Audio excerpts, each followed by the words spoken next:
All right, let's go to our number 3 team in the country, and that is the Ohio State Buckeyes. Coming in number 3. Fresh, I'm going to let you go first on this one. I'll let you go first. I was in the Mercedes-Benz Stadium for the Peach Bowl, and I saw an extremely elite Ohio State football team take Georgia to the brink. And if it wasn't for the kicker, that ball wasn't even close. We would have had a TCU Ohio State national championship game, and we would have had Ohio State national champion.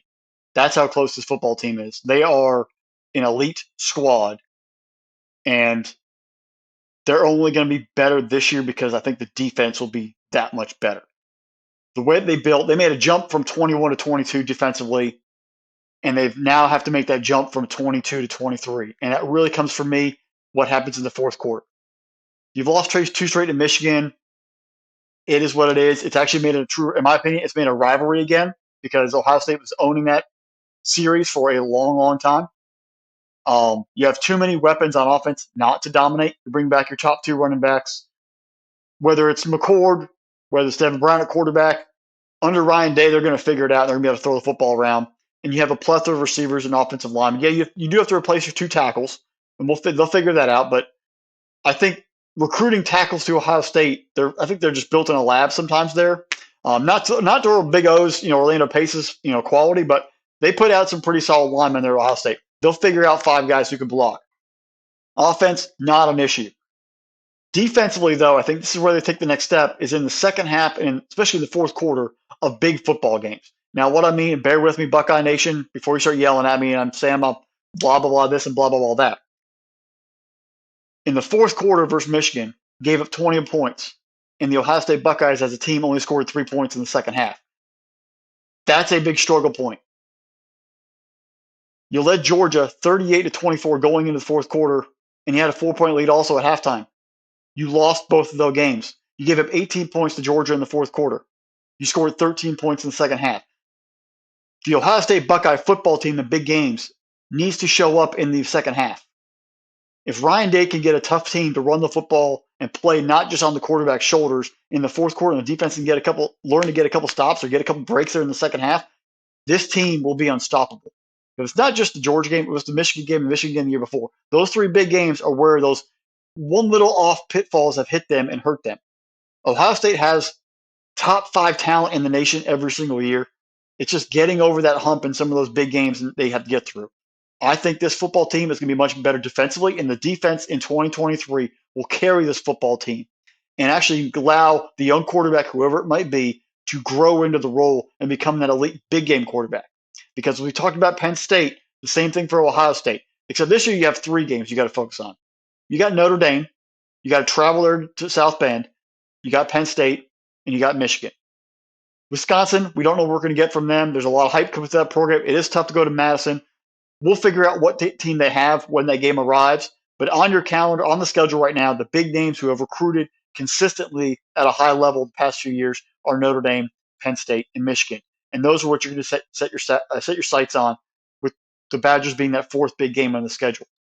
If the defense can show up, you can take the defense to South Bend. You can take the defense on the road wherever you need to go and get W's and allow that running game and allow those receivers to develop and allow those receivers to cope with that new quarterback, whoever it might be, and figure it out because you have the talent. It's a factory that Ohio State. It's been a factory for decades. Anyone tells me there's no talent in Columbus, you're flat out lying. This team just needs to figure out how to get it done in the second half of big games. You have a great first half. You come out with a lot of energy. Maybe come out a little slower and let the game sort of build to you. Keep it tight and then pull away in the fourth quarter. Find that next burst of energy and that execution late in a football game. Because if you can, this could be a national championship football team. I tell you right now, they are hungry. If they have to play Georgia again, they're going to be really pissed off. And if they have to play Michigan again when it comes to that game, they're going to be focused and laser locked in. If they get those situations and they can learn how to close out a game in the fourth quarter, watch out because Ryan Day will then be able to take this team to another level.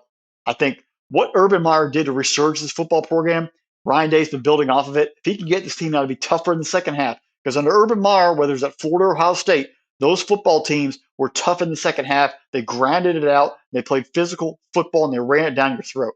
If Ryan Day can get away from some of the fancy throwing and learn how to run it down someone's throat physically and dominate that kind of way at the line of scrimmage, he could really revamp himself as a coach. Because right now, I think the philosophy is he's not fully fit to be that angry, eager, determined, just that Saban Urban mentality, that Kirby Smart mentality of I don't care about you, I'm going to do whatever I can to destroy you.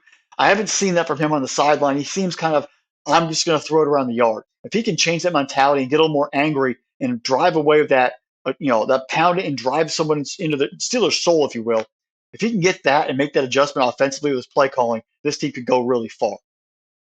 Obviously, I just mentioned the first test of this team is going to be in South Bend at Notre Dame. October 14th through the 28th will be a test. Home versus Penn State. Then you bookend that with at West Lafayette taking on Purdue and traveling to Madison. If this team can remain focused and be tough and be physical and not have to try to win every single fancy, but win tough, this team's going to be in great shape and they'll be able to survive that run. And obviously, can you finally beat Michigan after 2 years? We heard after 2020, you sent some, Ryan Day said some verbiage up there to Harbaugh saying he ducked him in 2020, didn't want to play him, and then you lose 2 straight. It's been a while, and I think Buckeye fans are trying to get a little impatient because beating Michigan is very important.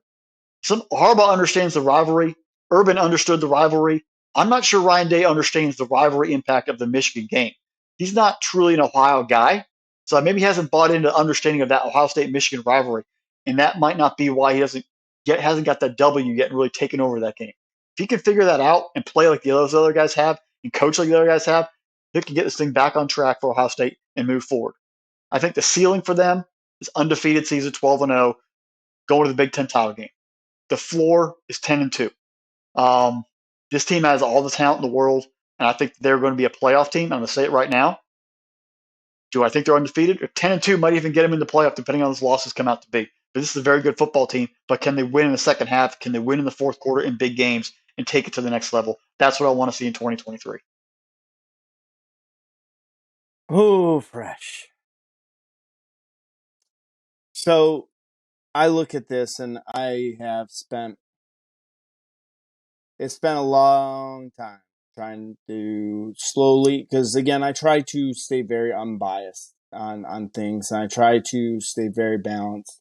And I will tell you this, it took a very long time for me to get over how close Ohio State was in 2022. They are, as again, our resident NFL special teams coach, Coach McCord, kind of broke it down a little bit for us. The field goal kick really came down to the kid's plant foot, and he gave us kind of this long explanation on how narrow his plant foot was through his the follow through leg, and that you saw it on the field goal previously, and that's one of the reasons why he didn't even have a shot to make that field goal.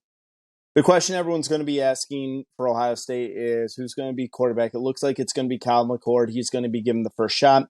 Don't discount Devin Brown, but I think that is a year away from now. There's a couple of kids coming up. This team is loaded offensively. You got Mayan Williams back. Travion Henderson, all last year, was dealing with a torn ligament in his foot. He's back this year. You got a kid like Dallas Hayden, another guy who got a lot of meaningful carries last season. Oh, yeah. You got a kid by the name of Marvin Harrison Jr., who may be the best college football player in all of college football this year. And that is not me being biased one bit. He is that dominant of a wide receiver. But people also, again, I'm going to say, Emeka Egbuka was a 1,000-yard receiver last year with 10 touchdowns. You get Julian Fleming back. You got Cade Stover back. You have loaded teams. Most importantly thing, though, for Ohio State is the fact that they were able to keep their coordinators. Brian Hartline is there. You get a second year of a Jim Knowles defense there. Jim Knowles defense usually takes a jump in year 2. We saw the change because defense was truly the problem as they went away from Kerry Combs, going over to Jim Knowles last season, and they're going to have some absolute monsters in the middle of that line. You take a look at JT over there. You take a look at Michael Hall Jr., both of those are really big hog mollies in the middle of there. Then you talk about Jack Sawyer. I would really love to see Jim Knowles unleash Jack Sawyer this year. Highly rated recruit coming in. You've seen flashes at times from him. but he needs to really put it together for a full year. And then there's the fan base that I need to kind of talk to. We need to stop with Ryan Day. We need to stop. And there's a lot of people out there. I talk to a lot of Buckeye fans out there. And first and foremost, the John Cooper references are ridiculous. They're absolutely asinine and ridiculous because he's not John Cooper. John Cooper didn't win the games. Ryan Day had the highest winning percentage of any coach after 50 games. He is year in, year out producing top 10 recruiting classes. How many times has he put you in the college football playoff?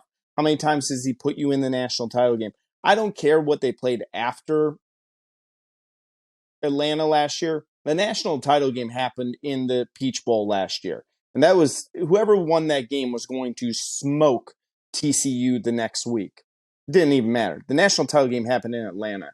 And I know people are going, oh, yeah, it didn't really. No. If you are a real college football person, you'll admit that at the end of it, there were a handful of teams that are really this close. It is going to come down to defense. Is this defense going to be a little bit better? Is the quarterback going to be able to assimilate, use the weapons around him? They do have a great running back class over there. They are going to be able to lean on running the football. I mean, Fresh, I think either one of us could probably suit up to play quarterback and complete some passes to Marvin Harrison or Emeka Ibuka. I think we'd have at least a glimmer of success between them. But it is going to come down to 2 games to me. And this is a tough schedule for Ohio State. Like anyone who wants to say like, oh, you got to go to South Bend at night to play the Irish. Then you get luckily you get Penn State at home. I hate going to Wisconsin Halloween weekend. I hate going to Wisconsin. I hate that game. I hate going to Camp Randall Halloween weekend. That's an awful time for me, and it's going to probably be my most nerve-wracking game of the year for me to watch. And I'm going to be very nervous because that game to me, just for some reason, scares me right now because it's Halloween. And I think Fickle's going to be motivated to play that game. I think there's a lot of talent, and I like what they're doing over there in Wisconsin. I don't think that's going to be an easy win by the Badgers. I think Badgers are going to impress us a lot. But again, it's going to come down, are you able to beat the Wolverines? Are you able to beat the school up north? You need to go into Ann Arbor and win this year. Go into Ann Arbor and win. Ann Arbor is a dirty girl, and I really, Ohio State, you need to do this. Ryan Day, you don't have to win a national title to get people to stop talking about you. But you do winning in Ann Arbor, everyone will stop talking about you. You've shown you can beat every team on this schedule. That's the team that you really need to make sure that you beat. On top of that, Fresh, 2 years ago in our preview podcast, you said something about Kirby Smart. You said the question about Kirby, if not this year, when? Ryan Day, if not this year, when are you going to have a better opportunity to win a national title? Next year, you're going to have to go through a much harder road to hoe. You won the first college football playoff when we had it out. Be a great way to go out winning the last one that they have. That should be your level of expectation. Ohio State is like Alabama. It's like Georgia. And there are very few schools. There's only realistically 3 schools that have this level of expectation now. And that is, 1, you beat the crap out of your rivals every single year, and you compete for a national title. It's scary how lofty those expectations are. Trust me, Ryan Day is compensated nicely as the head coach of Ohio State. I think he's going to be all right on that regard. But there's a high level of pressure and expectation. To me, the floor, again, I'm with you, Fresh, 10-2. Undefeated is the ceiling. I expect this team to come out like gangbusters. I expect them to play pissed off this year because they realized that they were so close versus Georgia last year and it could almost taste winning a national title. Well, fans, first off, I just want to make sure so we don't hear the trolls out there going after poor Seth. it's not the end of the playoff after this year. It's the end of the true playoff of only 4 teams, because 12 Oh teams yeah, is not a playoff. 12 teams is absolutely just chaos, and there's no point in playing the regular season. So let's just settle that so you don't come chirping in the comments about that nonsense. And yeah. number two, if I'm going to throw passes for Ohio State, I just want to make sure I get myself a pretty awesome NIL deal first. I want to get paid if I'm going to do this. Okay, I'm not just throwing passes to Marvin Harrison Jr. or Buka. Just like, you have to give me some cash, or at least hook me up with the truck at one of the local dealerships there in town. But I got to get something if I'm going to do this. I'm taking advantage of it just like the kids are. Well, and Columbus is one of like the top 20 cities to live in if you're like a young professional too. There's like an insane amount of businesses that are going up in Columbus, Ohio. So